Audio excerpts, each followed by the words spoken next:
ہوگی. اور زمین پر اکڑ کر اور تن کر مت چل کہ تو زمین کو پھاڑ تو نہیں ڈالے گا اور نہ لمبا ہو کر پہاڑوں کی چوٹی تک پہنچ جائے گا. ان سب عادتوں کی برائی تیرے پروردگار کے نزدیک بہت ناپسند ہے. اے پیغمبر، یہ ان ہدایتوں میں سے ہیں جو اللہ نے حکمت کی باتیں تمہاری طرف وحی کی ہیں، اور اللہ کے ساتھ کوئی اور معبود نہ بنانا کہ ایسا کرنے سے ملامت زدہ اور راندہ درگاہ بنا کر جہنم میں ڈال دیے جاؤ گے. مشرکو، کیا تمہارے پروردگار نے تم کو تو لڑکے دیے اور اپنے لیے فرشتوں کو بیٹیاں بنایا؟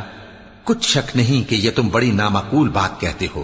اور ہم نے اس قرآن میں طرح طرح کی باتیں بیان کی ہیں تاکہ لوگ نصیحت حاصل کریں، مگر وہ اس سے اور بدک جاتی ہیں. کہہ دو کہ اگر اللہ کے ساتھ اور معبود ہوتے جیسا کہ یہ کہتے ہیں تو وہ ضرور عرش والے کی طرف لڑنے بھیڑنے کے لیے رستہ نکالتے. وہ پاک ہے اور جو کچھ یہ